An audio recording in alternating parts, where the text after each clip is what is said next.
Welcome, everybody, to a new episode of the podcast. Today's episode, License Liability.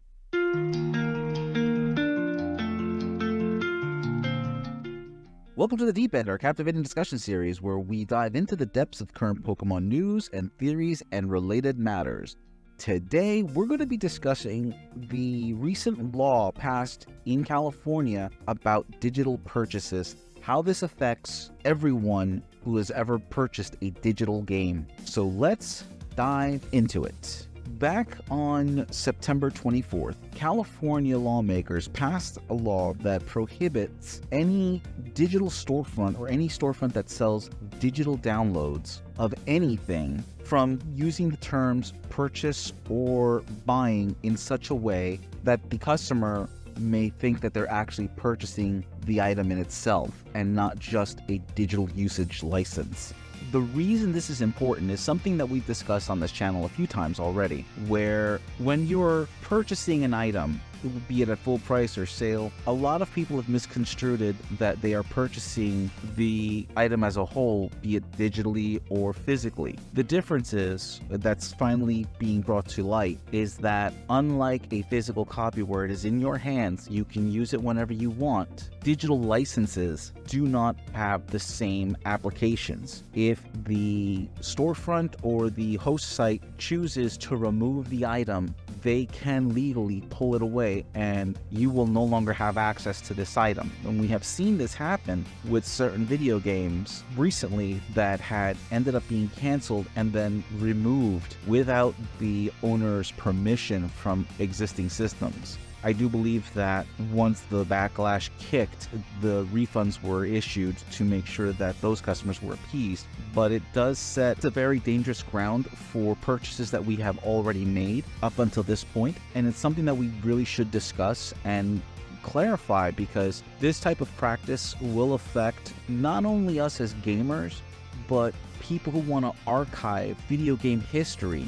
I don't know if it's very complicated in and of itself, or it's just a very simple thing that gets overcomplicated. But I mean, for someone like me, I don't often buy physical games. I mean, there's franchises that I'll buy physical games for, or maybe limited run once-off physical releases. But for the most part, my games are all digital. And, I haven't really had the experience of having games, ripped from my libraries. I've got a couple of games on Steam that have been delisted, but I can still play them and they still show up in my library. So I haven't experienced that, but I think if that is happening, you wouldn't be entitled to a full refund because obviously you did play it, you had a good time with it.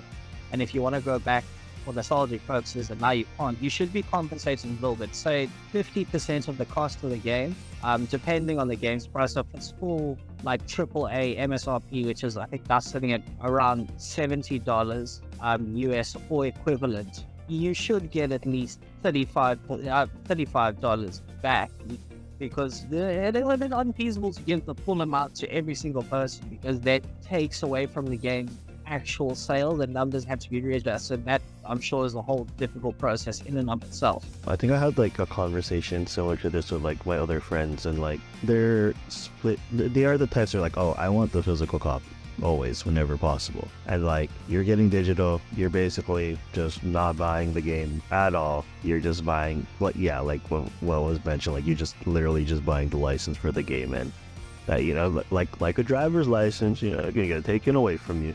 If you like what you're hearing, make sure to share, like, and subscribe. It's appreciated. We love you for it. You don't have to, but it is always appreciated. And now back to the rest of the conversation. And it's funny because this opens up avenues for companies like Limited Run Games, which take digital games, and I've purchased a few from them, and actually give you an opportunity to own the physical copy for them. For example, Teenage Mutant Ninja Turtles Shredder's Revenge. It's available digitally for the most part. I didn't see it physically offered anywhere. Limited Run Games said, hey, we got you. And one of the pitfalls for this, though, is is because of how they work with the limited run, they then announced some extra content that, from my understanding, people had said was not accessible if you had the physical copy. It only works for the digital version. And now they're actually offering the Ultimate Edition, which brings you the 2 extra DLC. So when it comes to something like that, it just kind of feels a little shady and a little scummy, because now if I want the extra content, I have to buy the new game when I already own the original game and just need to get the DLC, but it isn't offered. And then there's platforms like GOG. When this information first broke out, of course, you've got Steam, you've got Epic, you've got Amazon games, and all of them are all in the same exact boat. But GOG tweets out on X, if only there was a storefront that actually lets you own your games, ...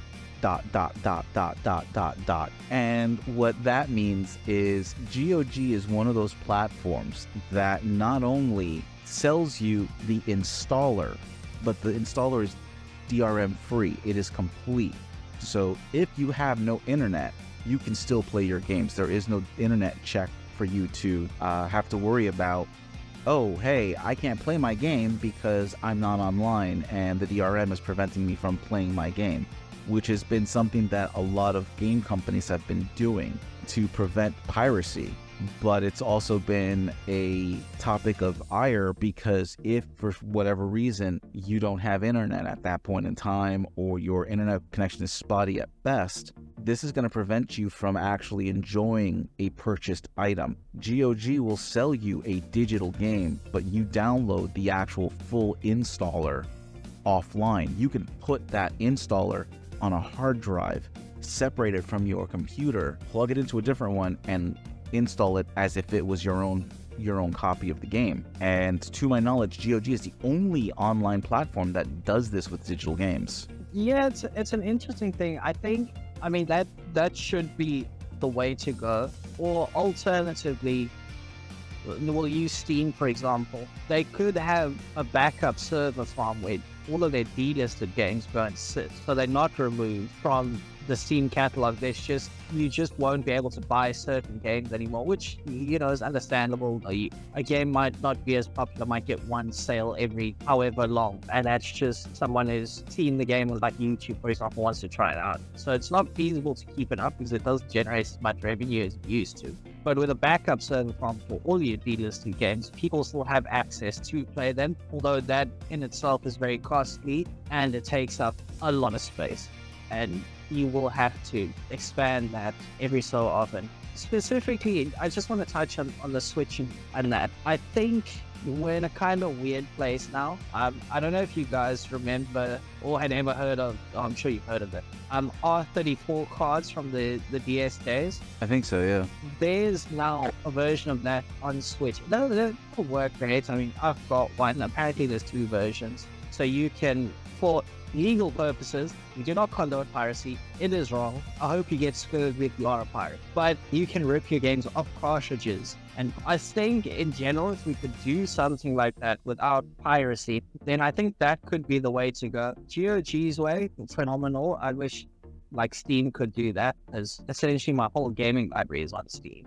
I mean, for me, I've got a ton of stuff on Steam. I've got a ton of free games on Epic, which if Epic decided to take them away tomorrow, I wouldn't give a flip. I didn't pay for them. I don't care. But that said, this law doesn't just apply to video games. This applies to digital movies, TV shows, anything that you have ever purchased digitally is at risk. And with no way of being able to download those particular things, it puts us at the behest of these companies that are offering these licenses. And I think one of the things that we really should as consumers is push back against it, because this just really goes back to that one tweet from Ubisoft where it basically came down to, you will own nothing and like it. I'm someone, I work hard, I have a little spending cash. I like to purchase something that is going to keep me entertained for a while. I don't want to spend $60 on something that someone else is going to take away from me, because at that point then I spend $60 on nothing. This is why I've always been a more physical first kind of guy. If I can get the game physically, I will. perfect example is I just picked up Lollipop Chainsaw Repop, which, if I'm correct, only came out digitally, unless you went through limited run games, in which case you were able to get a physical copy for any of your systems that still can carry physical media. And the way that companies like Microsoft and Sony have been pushing, they've been trying to do away with this particular aspect of video games because, again, this gives them more control. You have to buy the item. They get the full money for it, and they don't have to worry about companies like GameStop to resell used copies of these games because there's nothing to resell. And I think it's a terrible idea because it does hurt the market in the long run, because it's by buying used older games that would entice people to buy the new games coming in, sometimes day one, because of the fact that they love the franchise so much from a used game. I mean, I'm pretty sure there's a lot of Pokemon players that bought a used copy of Red or Blue or Yellow, Gold, Silver, Crystal, or even Ruby and Sapphire, and absolutely fell in love with the genre. And then as soon as Black and White came out, were the first to put $5 at GameStop for a pre-order for that purchase of that new cartridge, because they wanted the next game in. And the fact that we are seeing this paradigm shift of everyone wants to go digital because nobody wants to have clutter, but at the same time, you're still paying full price for a digital copy versus something where you can tangibly hold. And I think that's where a lot of people kind of get lost. They're under the impression that they own it, it's theirs, it doesn't matter that it's digitally. It does. Nothing persists. All of the stuff that was bought digitally for the Wii was ported over to the Wii U, but not to the Switch. Same thing for anything bought on the 3DS. That's not ported over to the Switch. You have to buy those things over again if they're in the store, or you have to purchase a subscription fee to a subscription service to NSO to get some of those old games back. And at that point, now you're incurring a monthly cost. But at the very least, you understand that this is a service that you're paying for monthly and not a purchase of a video game that you will never be able to touch down the road. So these services act differently than digital purchasing.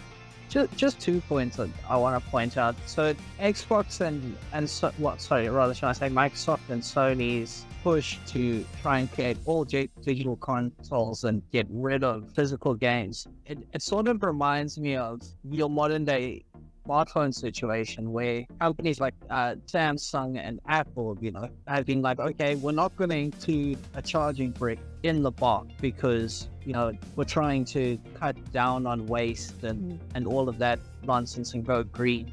Not that it's nonsense, but like coming out of their mouths, it's nonsense because now you have to go and buy a charging brick, which is more packaging. So it sort of defeats the purpose of what they're saying. And I do think it's ridiculous. I mean, people enjoy collecting games. Like, there's no better feeling than going out day of launch, whatever time it may be. Let's say you book off work for that day, or it's during the school holidays, and you wait outside that shop. As soon as it opens, go in, get the game, get home, tear that thing open, and that feeling is unparalleled. And for me, there are always some game that I'm going to collect no matter what. Like, I've got a copy of every Pokemon game that's come out so far, sometimes two, because some of them are in the habit of keeping sealed. So I've got a sealed Scarlet version, I've got a Sweet Violet version. Same for the Sword and Shield games. Some games I buy just collection. So I've got two games from Limited Run, which is the Scott Pilgrim game and the TMNT game.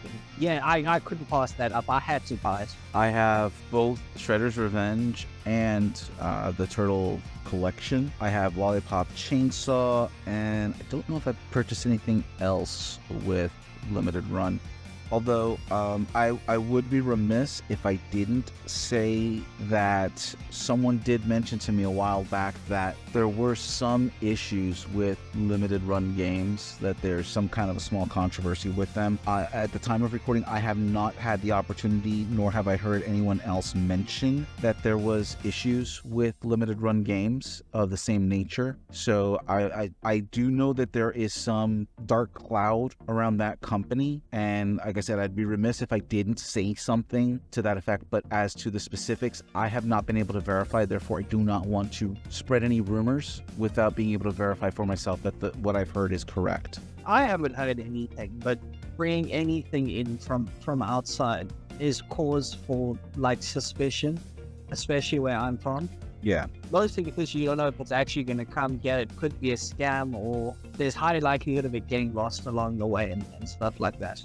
I know someone's going to turn around and say, well, if your hardware breaks, you couldn't use that copy anyway, so then you're still with a useless piece of equipment. Yes and no.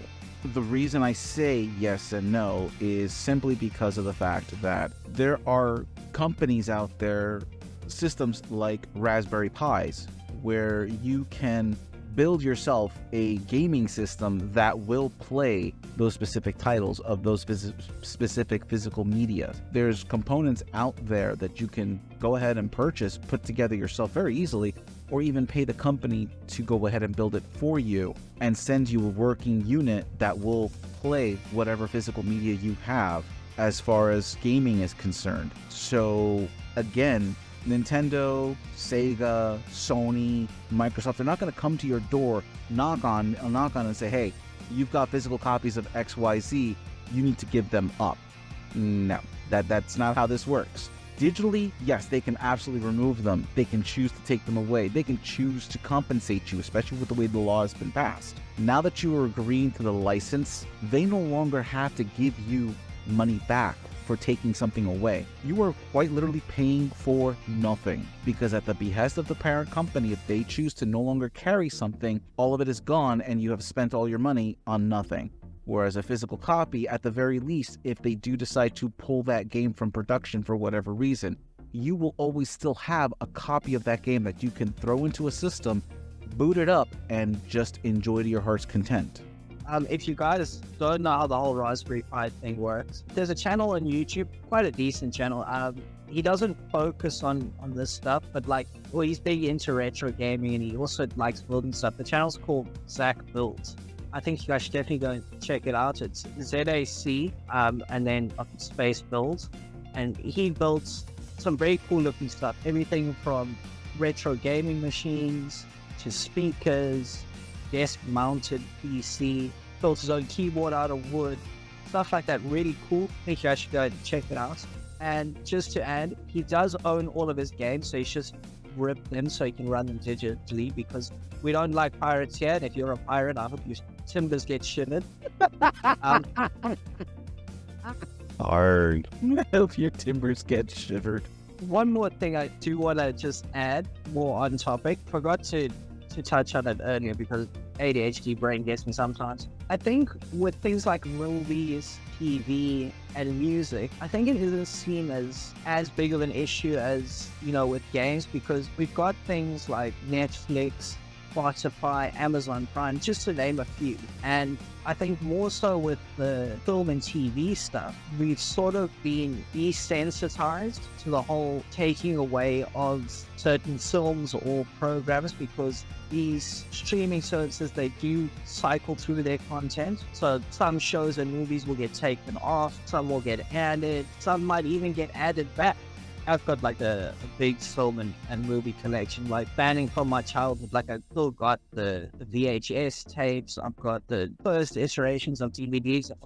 Netflix is one thing because you're paying for a service, and yes, they cycle through a lot of their content. So, some months you'll be able to watch some stuff, other months not so much, because they've removed it for a time, whether it's due to licensing issues or just trying to get more stuff into their library with a finite amount of space, because they do have quite a bit, but they're going to hit a cap at some point of what they can and cannot host. But that said, sites like Hulu and Amazon do say purchase up until this past month, but again, it's purchase until they choose to not carry it anymore, at which point you no longer can view the item that you paid full price for. And another thing to note when it comes to digital versus physical, when you go to a movie theater and you see a movie for the first time and you see how it's been presented, you've got this wonderful story that's been written, edited. If you wanted to get a more extended version, you go get the director's cut and watch that.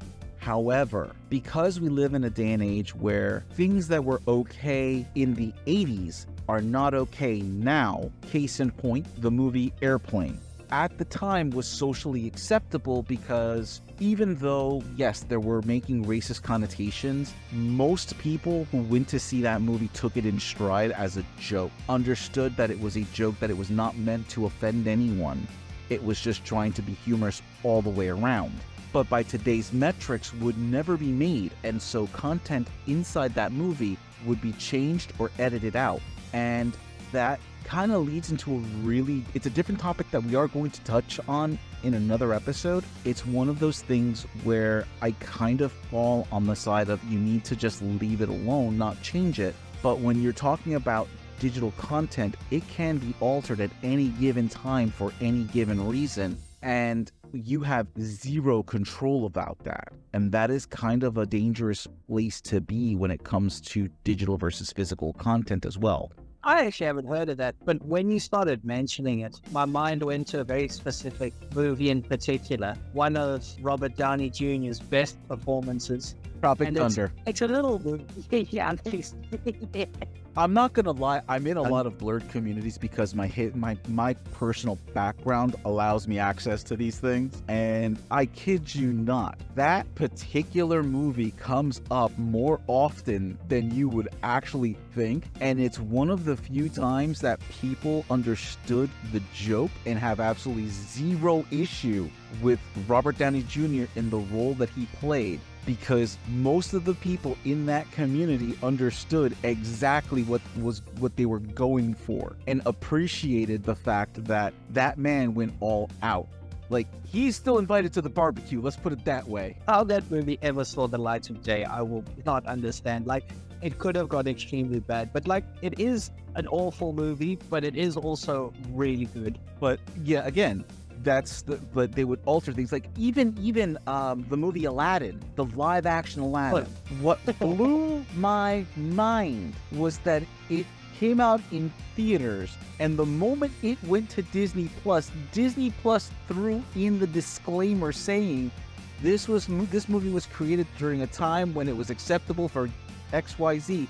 And I'm sitting here going, this movie's not even a year old. What are you talking about? And so it just makes me wonder whether they're putting these disclaimers so that they don't have to edit it, which I'm okay with, versus them having to edit out parts that they feel might cause controversy, because again, it's an artistic expression. But again, that's a totally different topic. I mean, we're totally really getting to the next topic. Breaking news. While editing this episode, it's been reported that Ubisoft is facing a class action lawsuit over the shutdown of the game The Crew. Filed by two gamers in California, the lawsuit claims that Ubisoft misled consumers by selling the game as a purchase when it was actually a limited license. The plaintiffs argue that this game's server shutdown in April of 2024 has rendered their purchase useless, violating consumer protection laws. This is a case I urge all of you to follow, as it shapes the future of how entertainment media could be handled. This reinforces the importance of why physical media is important and needed. Thank you. What are your thoughts about the argument between digital versus physical media? What are your thoughts about this new law that's been passed that's basically telling people that you are not buying anything, you are purchasing a licensing right to view or play an item up until such point where they no longer want to carry it and you can no longer access this? Do you think it's fair that you should be paying full price for something that is only a license versus something where you can tangibly hold? Let us know down below in the comment section. Tell us what you think. And if you like our content, or even curious about what other topics we might discuss, be sure to share, like, and subscribe down below. Let us know how we're doing and as always, have a wonderful day. Bye. Be kind and rewind. Arrivederci.